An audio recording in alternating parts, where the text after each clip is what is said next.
అందరికి వందనాలు. మీ పక్క వాళ్ళకి వందనాలు చెప్పండి. మీ పక్క వాళ్ళకి చెప్పండి. మంచిది. దేవుడు మిమ్మల్ని దీవించును గాక. మనం కొద్దిసేపు దేవుని వాక్యం ధ్యానం చేస్తున్నాం. ఈ సమయంలో మన పరిశుద్ధ గ్రంథమైన బైబిల్లో నుంచి యెహెజ్కేలు గ్రంథము 37వ అధ్యాయము. 37వ అధ్యాయం. మీ పక్కన ఎవరైనా బైబిల్ తెలియని వాళ్ళు ఉంటే తెలిసిన వాళ్ళు చెప్పండి. బైబిల్లో కొంతమందికి తెలియని వాళ్ళు చూస్తుంటారు కాబట్టి పక్క బైబిల్లో తీసి పెట్టండి. యెహెజ్కేలు గ్రంథం 37వ అధ్యాయము మొదటి నుంచి కొన్ని వచనాలు చదువుకుందాం. యెహోవా హస్తము నా మీదికి వచ్చెను, నేను ఆత్మవశుడినై ఉండగా యెహోవా నన్ను తోడుకొని పోయి ఎముకలతో నిండి ఉన్న ఒక లోయలో నన్ను దింపెను. ఆయన వాటి మధ్య నన్ను ఇటు అటు నడిపిస్తుండగా ఎముకలు అనేకములు ఆ లోయలో కనబడెను. అవి కేవలము ఎండిపోయినవి. ఆయన, నరపుత్రుడా, ఎండిపోయిన ఈ ఎముకలు బ్రతుకుగలవా అని నన్ను అడగగా, ప్రభువా యెహోవా, అది నీకేం తెలియనని అంటిని. అందుకు ఆయన ప్రవచనమెత్తి, ఎండిపోయిన ఈ ఎముకలతో ఇట్లనుము, ఎండిపోయిన ఎముకలారా, యెహోవా మాట ఆలకించుడి. ఈ ఎముకలకు ప్రభువైన యెహోవా సెలవిచ్చినదేమనగా, మీరు బ్రతుకున్నట్లు నేను మీలోనికి జీవాత్మను రప్పించుచున్నాను. చాలు చిన్న ప్రార్థన చేసుకుందాం. దేవుడి వాక్యం ద్వారా మనతో మాట్లాడలేక చిన్న ప్రార్థన చేసుకుందాం. కళ్ళు మూసుకుందాం. పరిశుద్ధురా, ప్రేమమయుడా, జీవాధిపతి అయిన దేవా, జీవం కలిగిన దేవా, పరిశుద్ధురా, మీ శ్రేష్టమైన ఘనమైన నామాన్ని బట్టి మీకు వందనాలు, స్తుతులు, స్తోత్రాలు, కృతజ్ఞతలు చెల్లించుకున్నాం. ప్రభా, ఇదిగో నేను ఎంతవరకు గడిచిన కాలం అంతా మీ సన్నిధి మాకు తోడుగా ఉంచి మంచి ఆరోగ్యాలు ఇచ్చినైనా సజీవంగా ఉంచి మీ సన్నిధిలో ఈ విధంగా ప్రభా మీ నామాన్ని ఘనపరిచి మహింపరిచే భాగ్యం మాకు ఇచ్చిన దేవా, నీకు స్తోత్రమయ్యా. వచ్చిన బిడ్డలందరినీ జ్ఞాపం చేసుకోండి, దీవించండి, ఆశీర్వదించండి. అందరికి మంచి ఆరోగ్యాలు దయచేయండి. వారి కుటుంబాలను దీవించమని ప్రార్థిస్తున్నాం. ప్రభా, ఇంకా రావాల్సిన బిడ్డలు కూడా త్వరగా మీ సన్నిధికి రావడానికి సహాయం చేయమని ప్రార్థిస్తున్నాం నాయన. అలాగే చదవబడిన ఈ వాక్యం ద్వారా మా అందరితో మీరు మాట్లాడి మా హృదయాలు మీరు బలపరచమని యేసు పరిశుద్ధ నామములో ఈ ప్రార్థన అడిగి పొందుకొని ఉన్నాం తండ్రి. ఆమేన్. అందరూ దేవుని స్తోత్రం చెల్లిద్దాం. హల్లెలూయా, హల్లెలూయా. దేవునికి మహిమ కలుగును గాక. ప్రియమైన దేవుని బిడ్డారా, మనం చదువుకున్న ఈ వాక్య భాగంలో యెహెజ్కేలు గ్రంథంలో 37వ అధ్యాయంలో యెహోవా హస్తము నా మీదికి వచ్చెను, నేను ఆత్మవశుడై ఉండగా యెహోవా నన్ను తోడుకొని పోయి ఎముకలతో నిండి ఉన్న ఒక లోయలో నన్ను దింపాను. ఇక్కడ యెహెజ్కేలు అనే ప్రవక్త ఆయనకు వచ్చిన దర్శనంతో మాట్లాడుతున్నాడు. ఏం దర్శనం వచ్చిందంటే యెహెజ్కేలు ప్రవక్తకి దేవుని దూత వచ్చి యెహోవా హస్తం ఆయన మీదకి వచ్చినప్పుడంట ఆయన ఆత్మవశుడైపోయాడు. అంటే దేవుని వశంలోకి వెళ్ళిపోయాడు. అంటే ఆయన సొంత ఆలోచన, సొంత జ్ఞానం కాకుండా దేవుని వశంలోకి వెళ్ళిపోయిన తర్వాత దేవుడు ఆయన ఎత్తుకొని తీసుకెళ్ళి ఒక పెద్ద లోయలో దింపేశాడంట. పెద్ద లోయలో దింపినప్పుడు ఆ లోయ అంతా కూడా ఎముకలతో నిండిపోయింది. ఆ లోయ అంతా ఎండిపోయిన ఎముకలతో నిండిపోయింది. అయితే ఆ ఎండిపోయిన ఎముకల్ని చూపిస్తూ దేవుడు ఆయనకి యెహెజ్కేలు ప్రవక్తకి ఆ లోయ అంతా తిప్పుతూ ఉన్నాడు. తిప్పిన తర్వాత ఒకసారి నిలబెట్టి అక్కడ మాట్లాడుతున్నాడు. నరపుత్రుడా, ఎండిపోయిన ఈ ఎముకలు బ్రతకగలవా అంటున్నాడు. ఎండిపోయిన ఎముకలు బ్రతకగలవని యెహెజ్కేలు ప్రవక్త మాట్లాడినప్పుడు దేవుడు, అయ్యా అది నీకే తెలియదు, నాకేం తెలుసు, అవి బ్రతికేయాలన్నా చంపాలన్నా నీ వశమే కాబట్టి అన్నట్టుగా నాకు తెలియదు అయ్యా, అది నీకే తెలుసు అని దేవుడితో అన్నప్పుడు దేవుడు అంటాడు, ఎండిపోయిన ఎముకలతో నువ్వు ప్రవచనం ఎత్తి మాట్లాడు, అవి బ్రతుకుతాయి అన్నప్పుడు వెంటనే యెహెజ్కేలు ప్రవక్త ప్రవచనం ఎత్తి మాట్లాడుతున్నాడు. ఎండిపోయిన ఎముకలారా, మీలోనికి జీవాత్మను రప్పిస్తున్నాను అని దేవుడు చెప్పిన మాట ప్రకారం, దేవుడు చెప్పిన ప్రవచనం ప్రకారం మాట్లాడుతున్నప్పుడు ఆ ఎండిపోయిన ఎముకలన్నీ కూడా చాలా చాలా ఎముకలు ఉన్నాయి. పెద్ద లోయది, చాలా ఎండిపోయిన ఎముకలు ఉన్నాయి. అవన్నీ కూడా గడగడగడ శబ్దం, పెద్ద భయంకర శబ్దం వచ్చేస్తుంది. ఏమిటో శబ్దం అని చూసినప్పుడు ఏ చేతిగా చెయ్యి, ఏ అస్థిపంజరానికి అస్థిపంజరము అలాగ కరుచుకుంటూ అస్థిపంజరంలాగా అన్నీ అయిపోయినాయి. విడివిడిగా ఉన్న ఎముకలు, విడివిడిగా ఇరిగిపోయిన ఎముకలు ముక్కలు ముక్కలుగా ఉన్నవన్నీ కూడా ఒక అస్థిపంజరాల వలె కొన్ని లక్షల అస్థిపంజరాలు అక్కడ దాని నిండా ఏర్పడినట్టుగా మనం చూస్తాం వాక్యంలో. అయితే చూస్తుండగానే మళ్ళా దేవుడు యెహెజ్కేలు ప్రవక్త మాట్లాడుతూ యెహెజ్కేలుతో, నరపుత్రుడా, ఇదిగో ఈ విధంగా నువ్వు ప్రవచనం మాట్లాడు.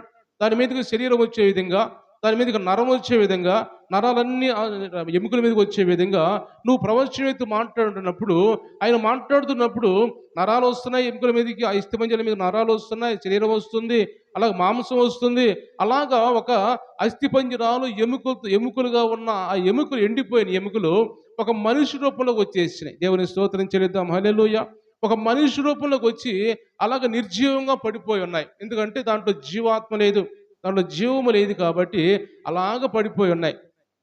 మళ్ళా దేవుడు అంటాడు, నరపుత్రుడా, మళ్ళీ ప్రవచనం మాట్లాడు, వాటిలో జీవాత్మ వచ్చే విధంగా మాట్లాడమన్నప్పుడు ఆయన నోరు తెరిచి ప్రవచనం మాట్లాడు, ఈ ఈ ఎముకల మీదకి, వీటి మీదకి నలుదిక్కు నుంచి జీవాత్మ రావాలి అని యెహెజ్కేలు ప్రవక్త మాట్లాడినప్పుడు ఆ మాట ఒకసారి చదువుదామా? 9 9వ వచనం చదువుతున్నా. నరపుత్రుడా, జీవాత్మ వచ్చినట్లు ప్రవచించి ఇట్లనుము, ప్రభువు యెహోవా సెలవిచ్చినది ఏమనగా, జీవాత్మ నలుదిక్కుల నుండి వచ్చి హతులైన వీరు బ్రతుకున్నట్లు వారి మీద ఊపిరి విడుము. దేవుని స్తోత్రం చెల్లిద్దాం, హల్లెలూయా.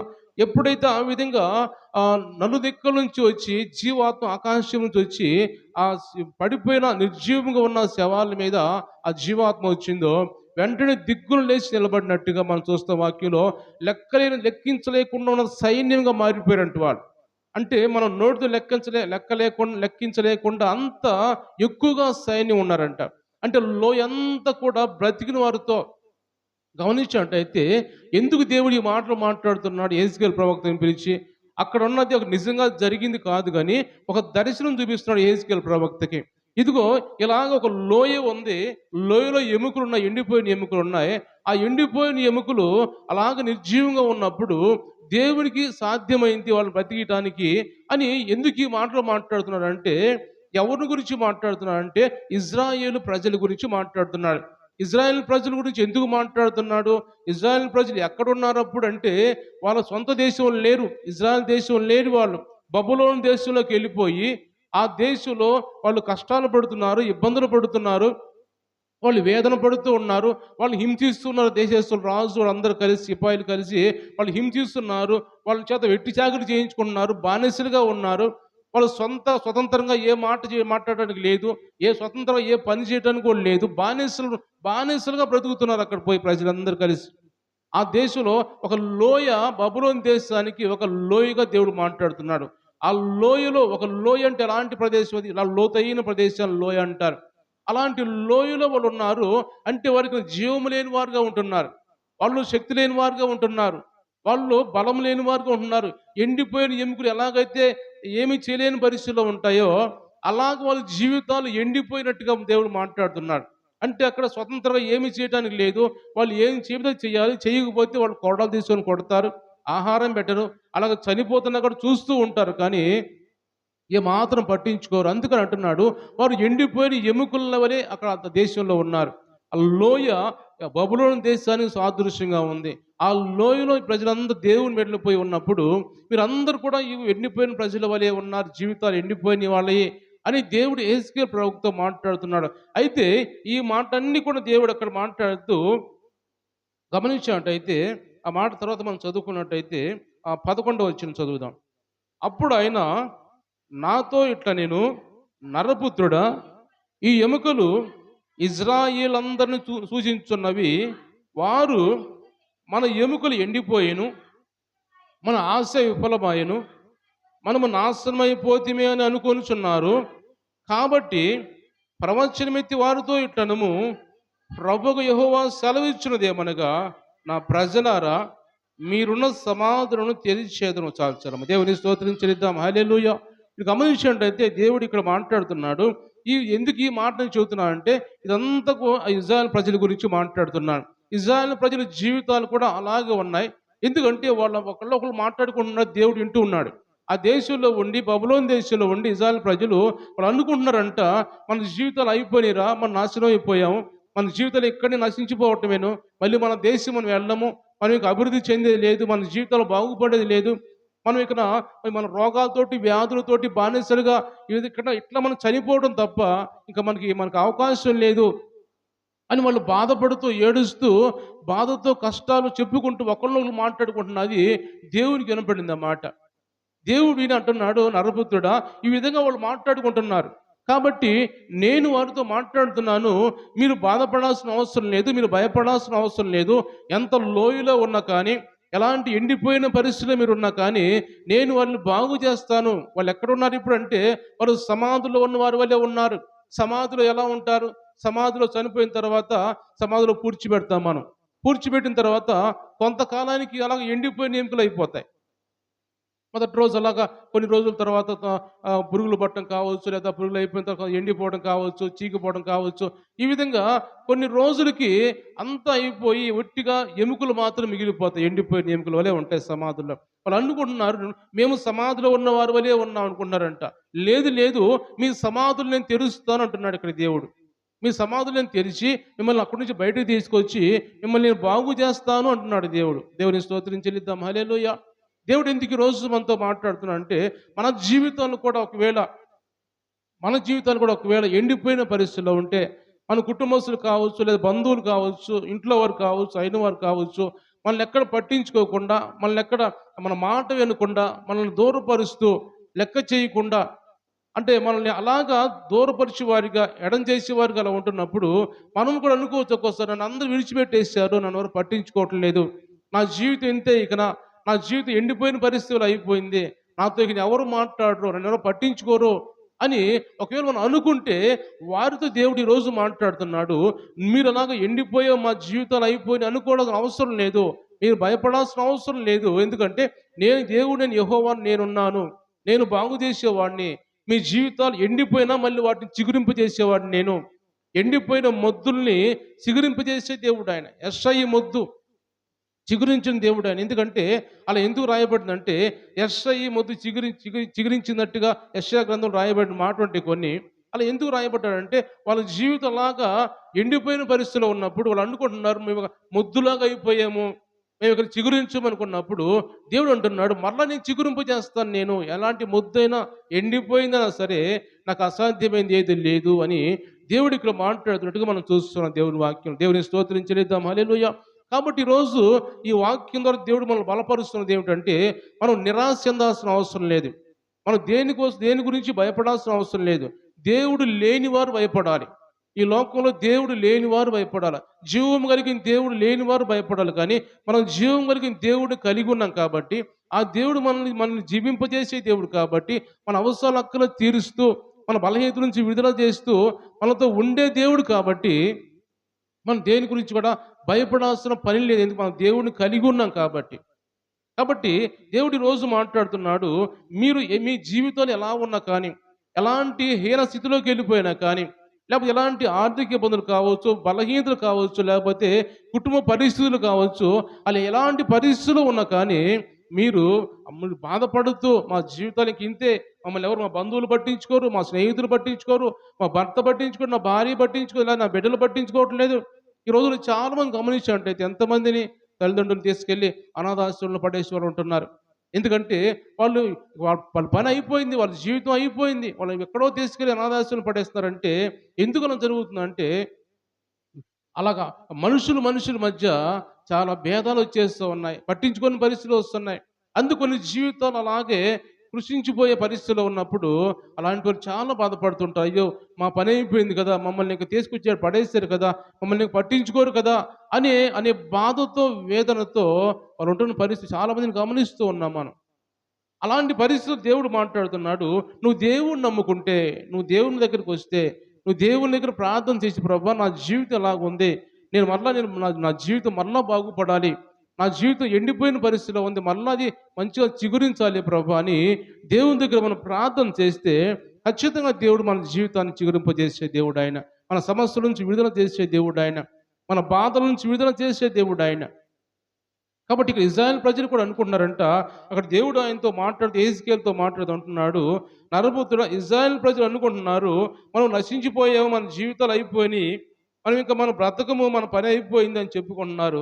కాబట్టి మీ సమాధులు నేను తెరుస్తాను, సమాధిలోంచి మిమ్మల్ని బయటికి రప్పించి ఇజ్రాయేలు దేశంలోకి తోడుకొని వచ్చేదను. నా ప్రజలారా, నేను సమాధులను తెరిచి సమాధిలో ఉన్న మిమ్మల్ని బయటికి రప్పించగా నేను యెహోవానై ఉన్నానని మీరు తెలుసుకొందురు. దేవుని స్తోత్రం చెల్లిద్దాం. హల్లెలూయా. నేను యెహోవానై ఉన్నానని మీరు తెలుసుకుందరు అంటున్నాడు. యెహోవా అంటే ఏమిటి అర్థం ఏమిటంటే ఉన్నవాడును. యెహోవా అనే మాటకు మరొక అర్థం ఏంటంటే ఉన్నవాడును అనువాడునై ఉన్నాను. అంటే నేను ఉన్నవాడును, ఎల్లప్పుడు మీతో ఉన్నవాడును మీరు తెలుసుకుంటారు. నేను యెహోవానై ఉన్నాను మీరు తెలుసుకుంటారు. అప్పుడు నేను బయట తీసుకొచ్చిన తర్వాత మిమ్మల్ని బాగు చేసిన తర్వాత అని ఎందుకు అన్నాడంటే యెహోవా అనే మాటకు అర్థం ఏమిటంటే నేను ఉన్నవాడును, మీతో ఉన్నవాడును.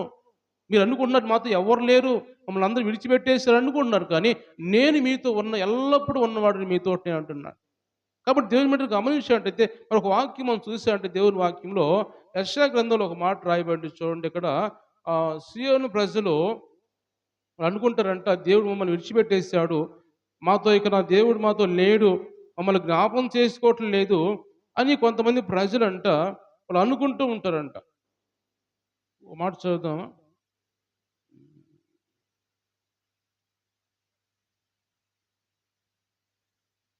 యెషయా గ్రంథంలో ఒక మాట మనం చూసామంటైతే దేవుడు మమ్మల్ని విడిచిపెట్టేశాడు, మమ్మల్ని పట్టించుకోవటం లేదు అన్నప్పుడు వాళ్ళతో అంటున్నాడు మిమ్మల్ని నేను ఒక మాట చదువుదాం ఎక్కడంటే 49వ అధ్యాయం, యెషయా గ్రంథం 49వ అధ్యాయంలో 14వ వచనం చదువుదాం. అయితే సియోను యెహోవాను విడిచిపెట్టి ఉన్నాడు, ప్రభువు నన్ను మర్చిపోయి ఉన్నాడు అనుకొనుచున్నది. స్త్రీ తన గర్భమును పుట్టిన బిడ్డను కరుణింపకుండా తన చంటి పిల్లను మరుచున వారైనా మరుస్తారు కానీ నేను నిన్ను మర్రోను. దేవుని స్తోత్రం చెల్లిద్దాం. హల్లెలూయా అంటున్నాడు. ఇక్కడ సియోను ప్రజలు అంటే ఇజ్రాయెల్ ప్రజలు అనుకుంటున్నారంట దేవుడు మనల్ని మర్చిపోయాడు, మనల్ని పట్టించుకోవట్లేదు, మనం విడిచిపెట్టేశాడు అని అనుకుంటున్నప్పుడు అంటున్నాడు స్త్రీ తన గర్భాన్ని పుట్టిన కుమారుని పిల్లల్ని విడిచిపెట్టిద్దా, మర్చిపోయిద్దా? ఒకవేళ ఆమెనే మర్చిపోవచ్చు, కానీ నేను మిమ్మల్ని విడిచిపెట్టను, మర్చిపోను మిమ్మల్ని అని దేవుడు మాట్లాడుతున్నాడు. ఇంత మంచి వాగ్దానం దేవుడు మనతో మాట్లాడుతున్నప్పుడు మనకు ధైర్యం కలగాలి. మనం ఈ లోకంలో ఉన్నా కానీ ఈ లోకం సంబంధించిన మనుషుల వైపు మనం చూడొద్దు, ఎవరి వైపు మనం చూడొద్దు, దేవుని వైపు మనం చూసే అయితే దేవుడు మనం సహాయం చేసే దేవుడు. స్త్రీ అయినా మర్చిపోవచ్చు, తల్లి అయినా మర్చిపోవచ్చు, తండ్రి అయినా మర్చిపోవచ్చు, ఈ లోకంలో బంధువులు మర్చిపోవచ్చు, కానీ నేను నిన్ను మరువను అంటున్నాడు దేవుడు. ఇక్కడ ఆ కింద మనం చూసినట్టయితే ఇంకా మనం చదువుదాం మాట. చూడుము, నా అరచేతుల మీద నేను చెక్కున్నాను, నీ ప్రాకారాలు నిత్యము నా ఎదుట ఉన్నాయి. నా అరచేతులు చెక్కున్నాను నిన్ను. నేను ఎలా చెక్కున్నాను? నేను ఎలా చాలా అందంగా నా వలే నేను చెక్కున్నాను. నా అరచేతిలో ఉన్నావు నువ్వు, నా అరచేతిలో చెక్కున్నాను నిన్ను. కాబట్టి నీ ప్రాకారం నా ఎదుట నిత్యము ఉన్నావంటే నీ పరిస్థితులు నేను చూస్తున్నాను. నీ నీ కుటుంబ పరిస్థితులు, నీ ఆరోగ్య పరిస్థితులు కావచ్చు, నేను చూస్తూ ఉన్నాను, నా ఎదుట ఉన్నాయి. కాబట్టి నువ్వు దిగులు పడాల్సిన అవసరం లేదు, నేను చూస్తూ ఉన్నాను. నేను యెహోవానై ఉన్నాను అంటే నేను ఉన్నవాడను అనువాడనై ఉన్నాను, నీతో ఉన్నవాడని ఎల్లప్పుడూ కూడా నేను. కాబట్టి నువ్వు దేని గురించి కూడా దిగులు పడాల్సిన అవసరం లేదని ఇక్కడ పరిశుద్ధ ఆత్మ దేవుడు మనతో మాట్లాడుతున్నాడు.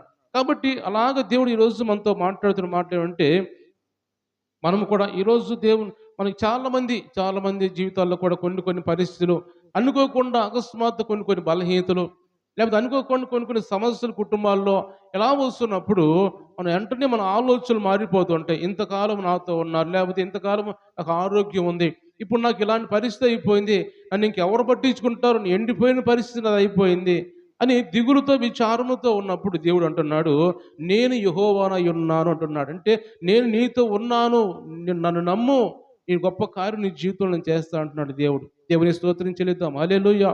ఇది మనం నమ్మాల. యేసు ప్రభువు నమ్మినట్టయితే దేవుడు నీ జీవితంలో మన జీవితాల్లో ఘనమైన కార్యాలు చేస్తాడు. ఎందుకంటే నేను యెహోవానై ఉన్నాను అంటే నేను నీతో ఉన్నవాడిని, ఎల్లప్పుడూ ఉన్నవాడును.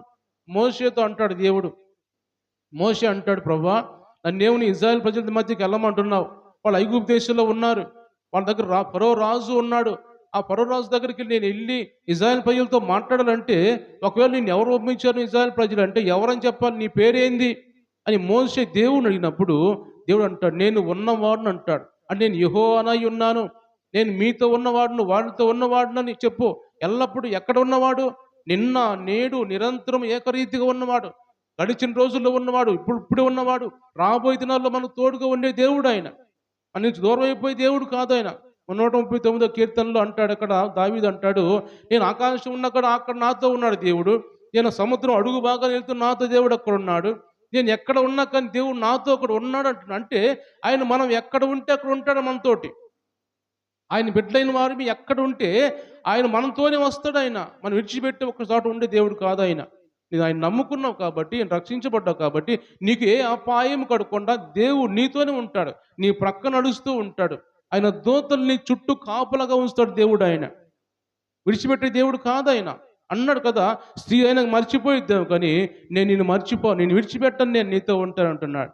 ఇజ్రాయేల్ ప్రజలు అనుకుంటారు, మేము నశించిపోయామో, మేము నాశనం అయిపోయామో, జీవితం అయిపోయింది, ఇంకా మేము సమాధిలో ఉన్న ఎముకల వల్ల, ఎండిపోయిన ఎముకల వల్ల అయిపోయాం మేము అంటున్నప్పుడు వెంటనే దేవుడు మాట్లాడుతున్నాడు, మీ పని అయిపోలేదు, నేను మీకు తోడుగా ఉన్నాను, మీ సమాధులు తెరుస్తాను, మీరు బయటకు వస్తారు, అప్పుడు నా గురించి మీరు తెలుసుకుంటారు అని దేవుడు మాట్లాడుతున్నాడు. అంటే ఆయన ప్రజల్ని విడిచిపెట్టే దేవుడు కాదు ఆయన. ఆయన ప్రజల్ని వదిలిపెట్టే దేవుడు కాదు ఆయన. మన బైబిల్లో చూస్తే ఒక స్త్రీ గురించి మనం చూసినట్టయితే ఆమె పరిస్థితి కూడా చాలా అధ్వానమైన పరిస్థితుల్లో ఉన్నప్పుడు, ఎండిపోయిన జీవితంలో ఆమె జీవితం అయిపోయినప్పుడు ఆమె కూడా యేసు ప్రభు దగ్గరికి వచ్చి ఆయన ముట్టినప్పుడు, ఆమె వస్త్రపు చెంగు ముట్టినప్పుడు, దేవుని వస్త్రపు చెంగు ముట్టినప్పుడు ఆమె బాగుపడినట్టుగా ఒక రక్తస్రావం కలిగిన స్త్రీ గురించి మనం చూస్తాం వాక్యంలో. మాట చదువుదాం. మార్కు సువార్త 5వ అధ్యాయం 25వ వచనంలో, 5వ అధ్యాయం మార్కు సువార్త 25వ వచనంలో, 12 ఏళ్ల నుండి రక్తస్రావం కలిగిన ఒక స్త్రీ ఉండెను. ఆమె అనేక వైద్యుల చేత ఎన్నో తిప్పలు పడి తనకు కలిగినంత వ్యయము చేసుకొని ఎంత మాత్రమును ప్రయోజనము లేక మరింత సంకటపడిను. ఆమె యేసును గూర్చి విని, నేను ఆయన వస్త్రములు మాత్రం ముట్టినా బాగుపడుతును అనుకొని జన సమూహములో ఆయన వెనుకకు వచ్చి ఆయన వస్త్రం ముట్టిన చాలు. మా దేవుని స్తోత్రం చెల్లిద్దాం. హల్లెలూయా. ఇక్కడ గమనించినట్టయితే రక్తస్రావం కలిగిన ఒక స్త్రీ, ఆమెకి ఆ రక్తస్రావము, అధిక రక్తస్రావంతో బాధపడుతూ ఉంది. ఆమె జీవితం అంతా కూడా అదే బాధపడుతూ చాలా బలహీనలైపోతూ ఉంది. ఉన్న రక్తం అంతా బయటికి వెళ్ళిపోతూ ఉంది. ఆమె ఎంతో బలహీనలైపోతుంది. ఆమెకు ఉన్న డబ్బంతా కాజేసుకుంది. అనేక హాస్పిటల్కి వెళ్ళింది, అనేక వైద్యుల దగ్గరికి వెళ్ళింది, ఎంతమంది దగ్గరికి వెళ్ళినా కానీ ఏమాత్రం తగ్గలేదు. ఇంకా ఆరోగ్యం ఇంకా సంకటం, ఇంకా క్షీణించిపోయింది. ఇంకా క్షీణించిపోయిన తర్వాత ఆమె అనుకుంటుంది, ఒక మాట వింది. యేసు ప్రభుని గురించి ఆమె విందంట. ఆమె యేసు ప్రభుని గురించి ఒక మాట వింది. మాట చదువుదాం ఒకసారి.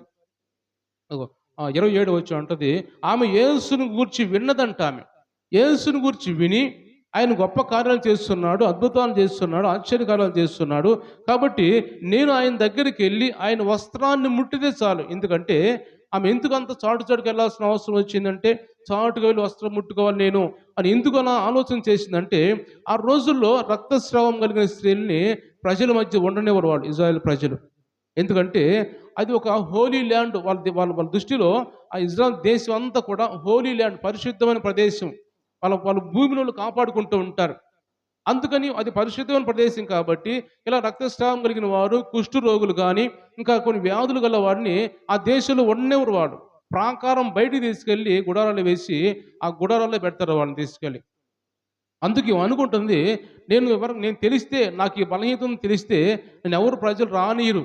ఒకవేళ ఆమెకు ఎవరైనా తగిలితే వాళ్ళు ఒక 7 రోజులు అలాగ, లేకపోతే ఒక రోజంతా కూడా స్నానం అలాగ సాయంత్రం స్నానం చేసి అప్పుడు నుంచి మళ్ళీ ప్రజల్లోకి రావాలి వాళ్ళు. అలాంటి పరిస్థితిలో ఉన్న స్త్రీ ఆమె.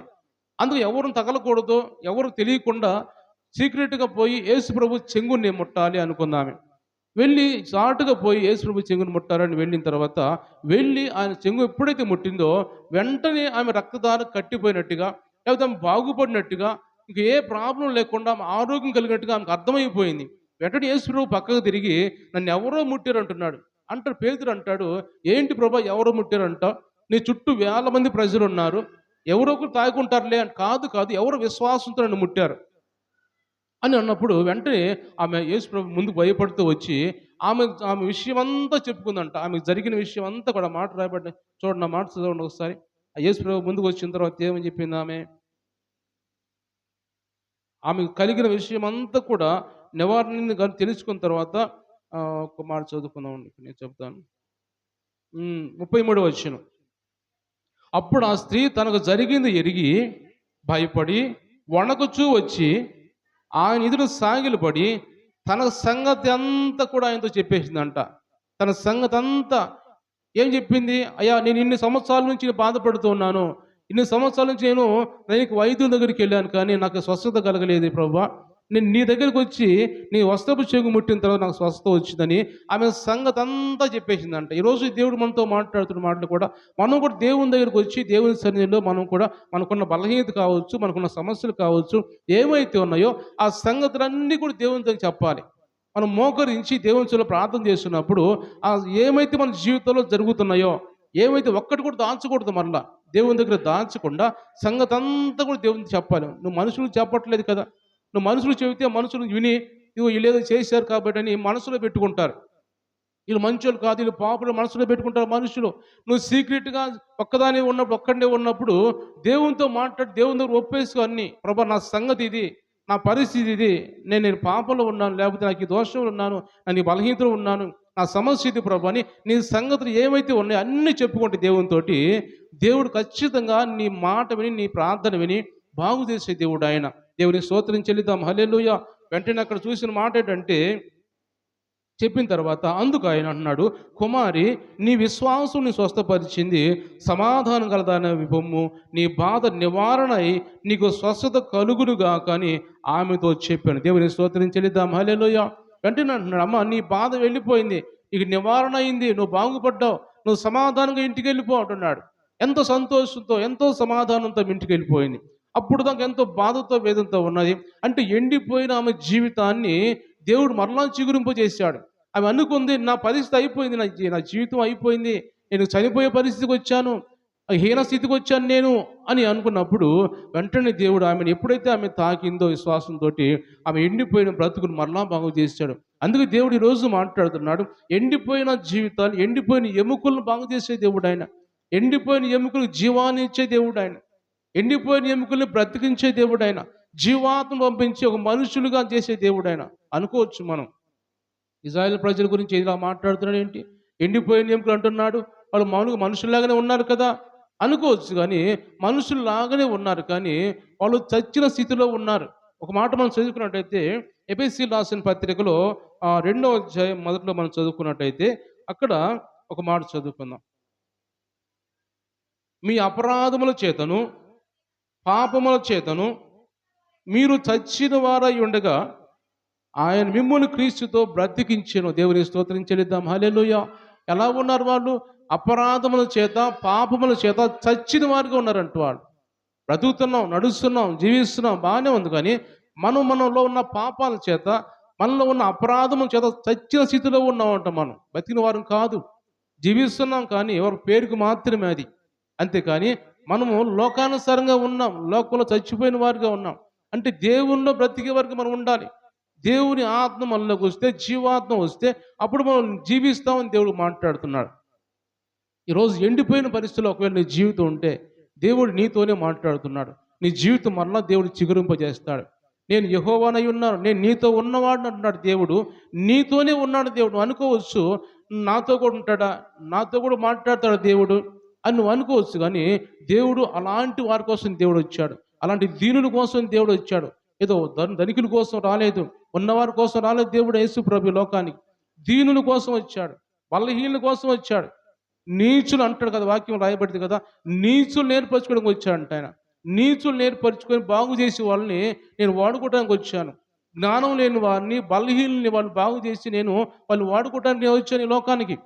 అంతేకాని నాతో కూడా మాట్లాడతాడు దేవుడు అంటే నీతోనే మాట్లాడతాడు దేవుడు, నిన్నే బలపరుస్తాడు దేవుడు అంటాడు దేవుడు. ఒకసారి మాట్లాడుతూ, నేను ఏదో నీతిమంతుల కోసం ఈ లోకానికి రాలేదు, కానీ పాపుల కోసం వచ్చాను అంటున్నాడు దేవుడు. పాపులు బాగు చేయడానికి వచ్చాను, నీతిమంతులు నాకు అవసరం లేదు. వాళ్ళు ఎంతో నీతిమంతులు అని చెప్పుకుంటున్నారు, కానీ వాళ్ళు నీతిమంతులు కాదు. వాళ్ళు పరిశీలన గురించి, శాస్త్రుల గురించి మాట్లాడుతూ వాళ్ళు అంటారు మేము నీతిమంతులు అంటారు. వాళ్ళ సొంతం వాళ్ళు చెప్పుకుంటారు, అంతేగాని వాళ్ళు నీతిమంతులు కాదు.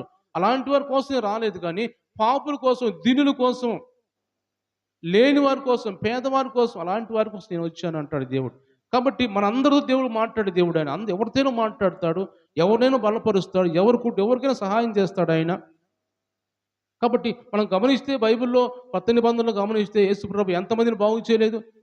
అడుక్కునే వారిని, గుడ్డివారిని, త్రోవ పక్కన ఉన్న వారిని, గుడ్డివాడిని బాగు చేసి చూపించాడు. కుంటివారు ఎంతో కాలం నుంచి దేవాలయం మెట్ల మీద కూర్చొని అడుక్కుంటే కుంటివాడు అతను బాగు చేసి అతను మంచిగా కాళ్ళు ఇచ్చిన యోహాను ద్వారా, పేతురు ద్వారా. అంటే అలాంటి వారి కోసం దేవుడు వచ్చాడు. కాబట్టి మనలో ఎవరి కోసం ఎవరైనా ప్రార్థన చేయండి. ఎవరైనా ప్రార్థన చేసి దేవుడు ఆ ప్రార్థన ఆలకించి దేవుడు మనల్ని బాగు చేసే దేవుడు ఆయన.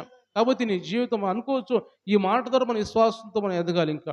మనం అనుకోవచ్చు మనం ఇంకా నేను ఎండిపోయిన పరిస్థితి నాది అనుకోమాక. అసలు అనుకోనే వద్దు.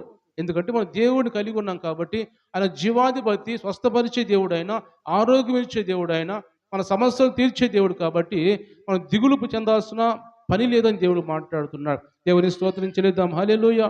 అలాగే ఇక్కడ ఈ స్త్రీ ఎవరైతే ఉన్నారో ఆ స్త్రీ ఆమె సంగతి అంతా చెప్పుకున్న తర్వాత వెంటనే అంటున్నాడు, కుమారి నీ నీ స్వస్థత పొందావు, సమాధానంగా ఇంటికి వెళ్ళిపో, నువ్వు ఇంకా నీకు ఆరోగ్యం వచ్చింది అని దేవుడు అక్కడ మాట్లాడుతున్నట్టుగా మనం చూస్తాం. ఈరోజు నీతో మనతో అందరితో కూడా దేవుడు అదే మాట్లాడుతున్నాడు.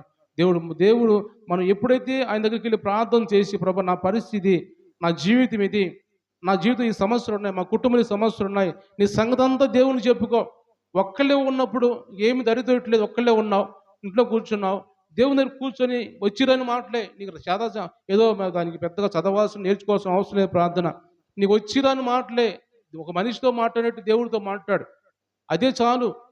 అది నేర్చుకొని ఒక పాటలో చెప్పాల్సిన అవసరం లేదు దేవునికి. నీకు వచ్చిరాని ప్రార్థనే, ప్రభా నీకు నా పరిస్థితి, నా కుటుంబం ఇది, నా బిడ్డల పరిస్థితి, నా కుటుంబ పరిస్థితి, నా సమస్య ఇది. ఒక మనిషితో మాట్లాడి కళ్ళు మూసుకుని దేవుని దగ్గర కూర్చొని మాట్లాడు ఒక్కళ్ళే ఉన్నప్పుడు ఆ ప్రార్థన దేవుడు ఖచ్చితంగా ఆలకిస్తాడు, నీకు సమాధానం ఇస్తాడు దేవుడు. కాబట్టి అలాగ మనం కూడా ఆమె వలె విశ్వాసంతో వచ్చి మనం దేవుని దగ్గరికి వచ్చి మనం దేవుని దగ్గరికి వచ్చినట్టయితే, తాకినట్టయితే, దేవుని సన్నిధికి వచ్చి ప్రార్థన చేసినట్టయితే దేవుడు మనకి సమాధానం ఇచ్చి మన జీవితాలు, ఎండిపోయిన జీవితాలను బాగు చేసే దేవుడు ఆయన. దేవుడు మాట్లాడుతున్నాడు. ఎండిపోయిన అరణ్యంలో ఎండిపోయిన అరణ్యాన్ని కూడా అంట ఆయన బాగు చేస్తాడని దేవుడు వాక్యం రాయబడింది. ఒక మాట చూద్దాం మాట. ఎండిపోయిన ప్రదేశాన్ని అంట ఆయన మళ్ళీ బాగు చేసి దాన్ని ఆ నీటి కాలువలే చేసే దేవుడు. యెషయా గ్రంథంలో రాయబడిన మాటలు ఒక మాట చూద్దాం. కీర్తన గ్రంథం 107వ కీర్తన 35వ వచనం చదువుకుందాం. అందరూ బైబిల్ చూద్దాం. బైబిల్ ఉన్న వారందరూ కూడా. అరణ్యము నీటి మడుగ్గాను, ఎండిన నేలను నీటి ఓటుగాను మార్చే దేవుడు ఆయన. దేవుని స్తోత్రించుదాం. హల్లెలూయా. అరణ్యములే ఇది, ఇక్కడ నీళ్ళు ఉండవని అనుకోవటానికి లేదు. అలాంటి అరణ్యం లాంటి జీవితాన్ని కూడా ఆయన నీటి ఓటగా, నీటి మడుగ్గా చేస్తారంట. ఎండిన భూమిని ఆయన ఆ నీటి ఓటగా మార్చే దేవుడు అంట. అంటే ఆయనకు అసాధ్యమైనది ఏది లేదు, ఆయనకి సమస్తము సాధ్యమే. కాబట్టి నీ జీవితంలో ఏదైనా ఆయన చేయగలని దేవుడు మాట్లాడుతున్నాడు. కాబట్టి ఈరోజు దేవుని బిడ్డలు మనతో మాట్లాడుతున్న దేవుడు, మనం అందరూ కూడా దేవుని సన్నిధిలో, ప్రభా నా జీవితం ఎలాగుందయ్యా, నా సంగతి ఇది, నా పరిస్థితి ఇది అని దేవుని చెప్పుకుంటే దేవుడు నీ ఎండిపోయిన జీవితాన్ని బాగు చేసి, నువ్వు ఏ సమస్యలో ఉన్నావో, ఏ బాధలో ఉన్నావో, అది ఏదైనా కావచ్చు, అది బలహీనత సమస్య, కుటుంబ సమస్య, ఇంకేదైనా కావచ్చు, దేవునికి నీ సంగతి అంతా చెప్పుకో. దేవుడు ఈరోజు మాట్లాడుతున్న మాటలవే. ఆయన నీ సంగతి అంతా, నీ పరిస్థితి అంతా దేవుడికి చెప్పు కూర్చొని, దేవుడు నీ ప్రార్థన ఆలకించి సమాధానం ఇస్తాడు దేవుడు. విశ్వాసంతో చెప్పుకో, నమ్మకంతో చెప్పుకో, నాకు చేస్తాడు దేవుడు. దేవుడు వాక్యం రాయబడిందంటే మనం ఏమైతే దేవుడిని అడుగుతామో అది మనం పొందుకున్నామని నమ్ముతూ ప్రార్థన చేయండి. మాట చూద్దాం ఒకసారి. మత్తయి సువార్తలో ఒక మాట చూద్దాం. మనం ఏమైతే దేవుడిని అడుగుతూ ఉంటామో అవన్నీ మనం పొందుకున్నాము అని మనం నమ్ముతూ ప్రార్థన చేస్తే దేవుడు ఖచ్చితంగా మన జీవితాల్లో ఆ కార్యాలు చేస్తాడని దేవుడు మాట్లాడుతున్నాడు.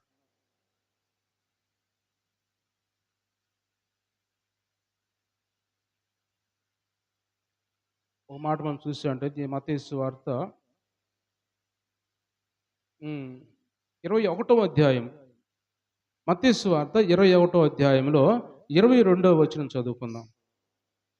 మరియు మీరు ప్రార్థన చేయనప్పుడు వేటిని అడుగుతారో, ఈ మాట జాగ్రత్తగా వినండి. మీరు ప్రార్థన చేయనప్పుడు వేటిని అడుగుతారో అవి దొరికినవని నమ్మిన ఎడల మీరు వాటన్నిటిని పొందుదురని వారితో చెప్పాను. దేవుని స్తోత్రం చెల్లిద్దాం. హల్లెలూయా.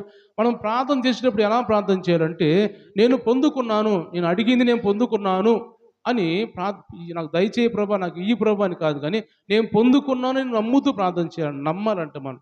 నమ్మితే నువ్వు పొందుకుంటావు ఖచ్చితంగా. నీకు దేవుడు సహాయం చేస్తాడని దేవుడు మాట్లాడుతున్నాడు. కాబట్టి మనం ప్రార్థన చేసేటప్పుడు ఏవైతే అడుగుతామో అన్నీ కూడా మనం దొరికినాయి, నాకు నేను పొందుకున్నాను అని నమ్ముతూ ప్రార్థిస్తే దేవుడు మన సహాయం చేస్తాడు. కాబట్టి అలాగే మనం ప్రార్థన చేసి మన జీవితాలు మనం బాగు చేసుకోవాలి. ఎంతోమందికి బైబిల్లో చూస్తే చాలామంది ఆ విధంగా ఉన్నవారు ఉన్నారు. అలాంటి ఎండిపోయిన జీవితాలు బాగు చేసిన దేవుడు ఆయన. ఇంకొక విషయం మనం చూసామంటే ఇంకొక వ్యక్తి గురించి మనం చూసుకొని మనం ముగించుకునే ప్రయత్నం చేద్దాం. సమూయేలు రెండో గ్రంథము మన బైబిల్లో అందరూ చూద్దాం. బైబిల్ ఉన్న వాళ్ళందరూ కూడా చూద్దాం. సమూయేలు రెండో గ్రంథము 9వ అధ్యాయం మొదటి నుంచి కొన్ని వచనాలు చదువుకుందాం. యోనాతానును బట్టి నేను ఉపకారం చూపుటకు సౌలు కుటుంబంలో ఎవడైనా కలడా అని దావీదు అడిగెను. సౌలు కుటుంబమునకు సేవకుడుకు సీబా అని ఒకడుండగా వారు అతన్ని దావీదు నద్దకు పిలువనంపించిరి. రాజు, సీబావు నీవే కదా అని అడగగా అతడు, నీ దాసుడు నేనే సీబాను అనెను. దయ చూపినట్లు నేను ఉపకారము చేయుటకు సౌలు కుటుంబంలో ఎవడైనా ఒకడు శేషించి ఉన్నాడా అని అతన్ని అడగగా సీబా, యోనాతానుకు కుంటికాళ్ళు గల కుమారుడు ఒకడు ఉన్నాడని ఆయనతో మనం చేశాను.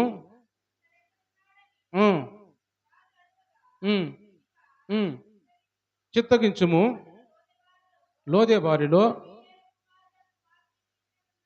మాకీరి వింటూ ఉన్నాడని. చాలు గమనించండి, ఇక్కడ ఒక యోనాతాను కుమారుడు, సౌలు కుమారుడు యోనాతాను కుమారుడు మెఫీబోషెతు. అయితే సౌలు రాజుగా ఉన్నప్పుడు, ఒక మాట జాగ్రత్త వినండి, నేను చెప్పి ముగిస్తాను. సౌలు రాజుగా ఉన్నప్పుడు ఆ సౌలు ఫిలిష్తీయులతో యుద్ధం చేస్తున్నప్పుడు సౌలు చేసిన కొన్ని దేవునికి వ్యతిరేకమైన కార్యాల వల్ల ఫిలిష్తీయుల మీద ఓడిపోయి సౌలు రాజు చనిపోతాడు. సౌలు కుమారుడు యోనాతాను, ఇంకా ఇద్దరు కుమారులు ఇష్వి అని ఇంకో ముగ్గురు కుమారులు కూడా చనిపోతారు. అయితే చిన్న బిడ్డ ఒకడే ఉంటాడు, యోనాతాను కుమారుడు, 5 సంవత్సరాల కుమారుడు. అతను పెంచే ఆమె అతను తీసుకొని పరిగెత్తు ఉన్నప్పుడు ఆ కుమారుడు పడిపోయి 2 కాళ్ళు ఇరిగిపోతాయి. అయితే ఇక్కడ చూడటానికి ఎవరు లేరు, ఆ దాది కూడా చనిపోయేది కొన్నాళ్ళకి. ఇక్కడ మెఫీబోషెతు ఒక్కడే మిగిలిపోతాడు. కొంచెం పెద్దవాడైన తర్వాత ఎటు పోవాలో ఏం చేయాలో తెలియక వేరే దూర ప్రాంతంలో ఒక లోదెబారు అనే ఒక ఊర్లోకి వెళ్ళి ఆ ఊర్లో ఎవరినో ఒక ఆశ్రయం చేసుకొని 2 కాళ్ళు లేవు, కుంటివాడు కాబట్టి అక్కడ వాళ్ళు పెట్టిన తింటూ వాళ్ళు జీవిస్తూ ఉన్నాడు. ఇతని పేరు మెఫీబోషెతు. అంటే ఎక్కడికి వెళ్ళాడు, ఎవరయ్యా అంటే ఈ రాజు మనముడుగా ఉండవలసిన వాడు. రాజుకు చాలా భూమి ఉంది దేశంలో, ఇజ్రాయెల్ దేశంలో. ఆ భూమి ఇతనికి వశం కాలేదు, ఎందుకంటే ఇతను తరివేశారు. కాబట్టి ఎవరు ఆ భూమి పోయింది, ఆస్తి పోయింది, అంతా పోయింది. అయిన వారు పోయారు, తాత కానీ తండ్రి కానీ అయిన వారు అందరూ కూడా చనిపోయి ఎవరు లేరు చూడటానికి. ఒక్కడు మాత్రం మెఫీబోషెతు మిగిలిపోయాడు.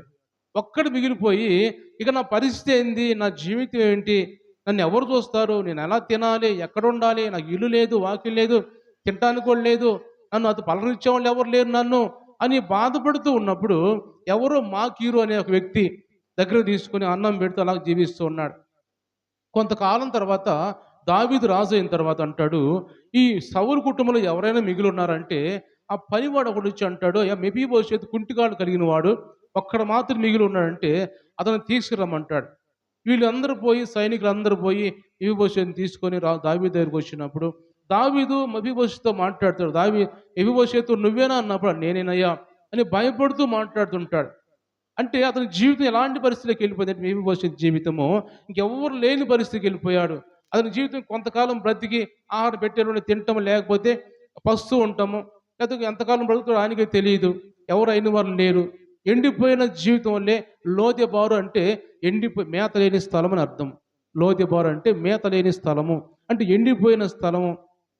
అక్కడికి పోయిన జీవిస్తూ ఉన్నాడు. అంటే అవమానపడుతూ ఉన్నాడు, నిందలు పడుతూ ఉన్నాడు. గేలు చేసేవాళ్ళు ఉంటారు, పాపం అనేవాళ్ళు ఉంటారు, ఎగతాలు చేసేవాళ్ళు ఉంటారు, రకరకాల మనుషుల మధ్య ఆయన అలాగ నలిగిపోతూ ఎవరు లెక్క కొరిమిపోతూ నా జీవితం అయిపోయింది అబ్బా, నా బతుకు అయిపోయిందని అలాగ జీవిస్తున్నప్పుడు ఒకరోజు ఒక ఆదరణకరమైన మాట వినబడుతుంది. ఏమిటంటే, ఇదిగో దావీదుని రాజు నిన్ను పిలుస్తున్నాడు రమ్మన్నప్పుడు, ఆయన ఎందుకు పిలుస్తున్నాడు? ఒకరు చంపడానికా?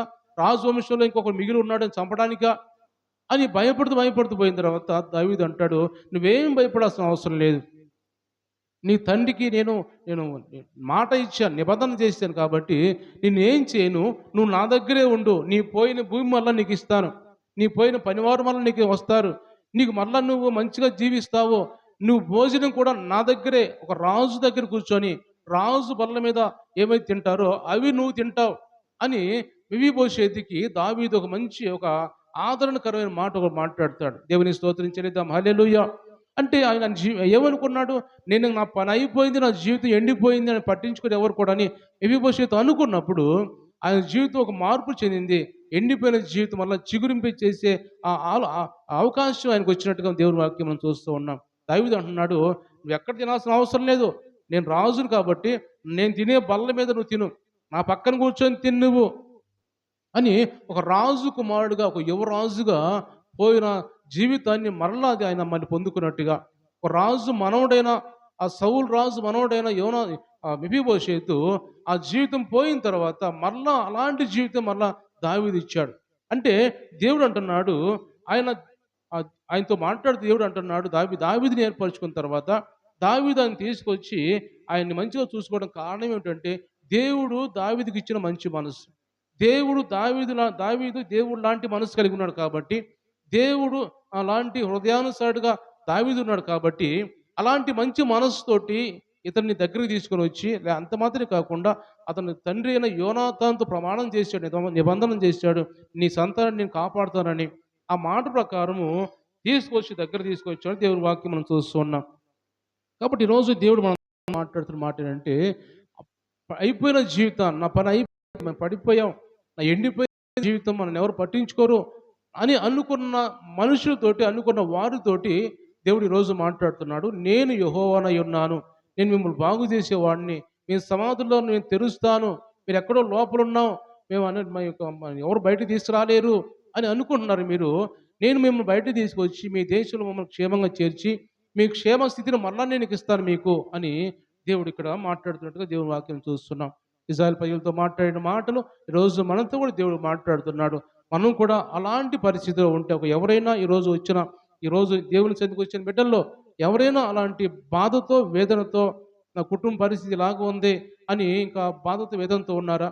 దేవుడు నీతోనే మాట్లాడుతున్నాడు. నేను దేవుడినై ఉన్నాను, నేను స్వస్థపరిచేవాడిని, బాగు చేసేవాడిని, నీతో ఉన్నవాడు అంటున్నాడు. దేవుడు నువ్వు అనుకోవాలా, ఏమంటున్నా, దేవుడు నాతో ఉన్నాడు, దేవుడు నాతో ఎల్లప్పుడూ ఉంటాడు అని నువ్వు విశ్వాసంతో అనుకుంటే ఖచ్చితంగా దేవుడు నీతోనే ఉంటాడు. ఎందుకంటే ఆయన ఎవరిని పిలుస్తారో వాళ్ళతో ఉండే దేవుడు ఆయన. ప్రభా నాతో ఉండు ప్రభా అని విశ్వాసంతో అంటే ఆయన వచ్చి నీ దగ్గరే ఉంటాడు. ఆయన అలాంటి మన దేవుడు గొప్ప దేవుడు ఆయన. ఎందుకంటే ఆయన ఆకాశం సింహాసనం విడిచిపెట్టి పరలోక రాజ్యంలో అత్యున్నతమైన సింహాసనం విడిచిపెట్టేసి ఈ లోకానికి ఎందుకు వచ్చాడు? భూమి మీదకి ఇక్కడ ఏం చూద్దామని వచ్చాడు? ఆయన ఏం అనుభవిద్దామని వచ్చాడు? ఏం అనుభవిద్దామని రాలేదు. కానీ ప్రజలు నశించిపోతున్నారు, వాళ్ళని బాగు చేయాలి, వారి బాధల్లో వాళ్ళ వేదనలో నేను ఉండాలి. ఒక మాట చదువుకొని ముగించుకుందాం. యెషయా గ్రంథంలో ఒక మాట చదువుకుంటే, ఆయన ఈ లోకానికి ఎందుకు దిగి వచ్చాడు ఒక మాట చెప్పుకొని ముగించుకుందాం మనం. యెషయా గ్రంథంలో మనం చూసినట్టయితే 61వ అధ్యాయంలో నేను చదువుతాను, జాగ్రత్తగా వినండి. ప్రభువుకు యెహోవా ఆత్మ నా మీదకి వచ్చి ఉన్నది, దీనులకు సువార్తమానం ప్రకటించుటకు యెహోవా నన్ను అభిషేకించెను, నలిగిన హృదయములను వారిని దృఢపరచుటకును, చెరలో ఉన్న వారికి విడుదలను, బంధింపబడిన వారికి విముక్తిని ప్రకటించుటకును, యెహోవా హితవత్సరమును మన దేవుని ప్రతిదండన దినమును ప్రకటించుటకును, దుఃఖాక్రాంతులందరినీ ఓదార్చుటకును, సియోనులో దుఃఖించు వారికి ఉల్లాస వస్త్రము ధరింపజేయుటకును, దుఃఖమును ప్రతిగా ఆనంద తైలం, బూడిదకు ప్రతిగా పూదొండ, భారభరితమైన ఆత్మ ప్రతిగా స్తుతి వస్త్రం. ఈ విధంగా ఎవరి కోసం వచ్చాను నేనంటే, దుఃఖంలో ఉన్నవారి కోసం, వేదంతో ఉన్న వారి కోసము దేవుడు నన్ను పంపించాడంటే, వాళ్ళకు నూతన సంవత్సరాన్ని ఇవ్వడానికి, నూతన జీవితాన్ని, హితవత్సరం ఇవ్వడానికి, అంటే నూతన జీవితాన్ని వాళ్ళకి ఇవ్వడానికి దేవుడు నన్ను పంపించాడు. కాబట్టి అందుకు నేను వచ్చానని యేసు ప్రభుని గురించి రాసిన మాటలు అవి అక్కడ ప్రవచనంగా. కాబట్టి యేసు ప్రభు ఎందుకు ఈ లోకానికి వచ్చాడంటే, ఆయన మనల్ని ఓదార్చడానికి, మనకి దుఃఖం లేకుండా చేయడానికి, మనల్ని బాగు చేయడానికి, మనకు నూతన సంవత్సరం, నూతన జీవితాలు ఇవ్వడానికి యేసుప్రభు వచ్చాడు. అందుకే ఈ లోకంలో వచ్చి ఆయన మరణించి, శిలువ మీద మరణించి, ఆయన రక్తము కాంచి మన కోసం ప్రయాసపడి, వేదన పడి, అవమానాలు, నిందలు ఆయన భరించాడు. ఇక మనం భరించడానికి ఏం అవసరం లేదు. మన నిందలు, మన అవమానాలన్నీ ఆయన భరించి శిలువ మీద ఉమ్మివేయబడ్డాడు. గడ్డం పెట్టుకొని పెరికేశారు. రకరకాల మాటలన్నారు ఆయన్ని. అన్నీ మనం పడాల్సినవన్నీ ఆయన భరించాడు. ఎందుకు? మనం చేసిన పాపము ఆయన మీద పడిపోయింది. ఎందుకంటే ఆయన ఏ పాపం చేసినవాడు కాదు. కాబట్టి అలాగ యేసు ప్రభు ఈ లోకానికి వచ్చి మన కోసము ఆయన పడవలసినవన్నీ పడ్డాడు కాబట్టి మనం ఇంక దిగులు పడాల్సిన అవసరం లేదు. ఆయన కంటే ఎక్కువ మనం పడము. కాబట్టి దేవుడే అలాంటి నిందలు పడినప్పుడు మనం ఒకవేళ నిందలు వచ్చినా వాటిని సహించుకొని, వాటిని పట్టించుకోకుండా ఎవరు నేను మాట్లాడుతారో పట్టించుకోమాకు. పెడచెవిని పెట్టేసి వినమాక. చెవిటి వారి వలే ఉండు. నాకేం వినపట్టలేదు. నేను దేవుడు నాకు సహాయం చేస్తాడు అని ఒక మాట నమ్మకంతో ఉండు.